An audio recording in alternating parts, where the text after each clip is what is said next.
اگر آپ اللہ کے لشکر میں ہیں جی تو آپ کو کھلانے کی ذمہ داری اللہ کی ہے، آپ کو عزت سے رکھنے کی ذمہ داری اللہ کی ہے، آپ کو فاتح بنانے کی ذمہ داری اللہ کی ہے، آپ کو غلبہ دینے کی ذمہ داری اللہ کی ہے، آپ کی ضرورتوں کو پورا کرنے کی ذمہ داری اللہ کی ہے، آپ کی حفاظت کی ذمہ داری اللہ کی ہے، اور وہ وقتی نہیں ہے، وہ دائمی ہے، اس لیے کہ اللہ کا یہ صفت ابدی اور دائمی ہے۔ تو جس طرح تم جس ملک کے لشکر میں ہو تو اس ملک کے ذمے تیری ساری ریکوائرمنٹ اور ضرورتیں ہوتی ہے، تو اگر تو اس شہنشاہ کے لشکر میں آ جائے تو تیری ساری ضرورتیں وہاں ہوگی، جو بھی ضرورت ہوگی وہاں سے پوری ہوگی۔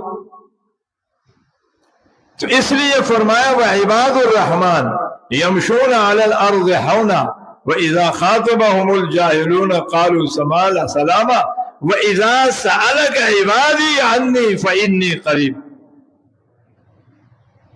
کچھ بات سمجھ میں آ رہی ہے؟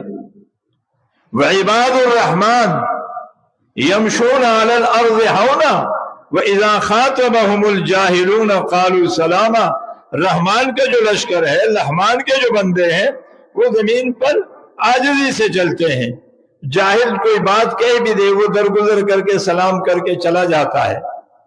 وَإِذَا مَرُّوا بِاللَّغْوِ مَرُّوا كِرَامًا، کوئی گڑبڑ بھی کر رہا ہو وہ عزت سے گزر جاتا ہے، وہ چھیڑ چھاڑ نہیں کرتا ہے، اس لیے کہ وعباد الرحمن، وہ رحمان کے بندے ہیں۔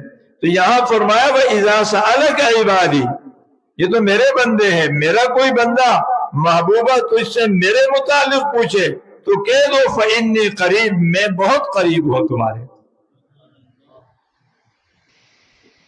کسی کو تو دنیا کے اعتبار سے تو کسی کو فون کرو گے نا، لیکن مجھے فون کی بھی ضرورت نہیں ہے۔ فإنی قریب، اور صرف قریب نہیں ہوں، اجیب دعوت الداع اذا دعانی فلیستجیبوا لی، جب بھی تم پکارو گے مجھے، میری خدائی کی قسم، مجھ خدا کو اپنے سامنے پاؤ گے، میں سنوں گا بھی جی، قبول بھی کروں گا۔ کیوں؟ میرے لشکر میں جو ہوں صراط الذین انعمت علیہم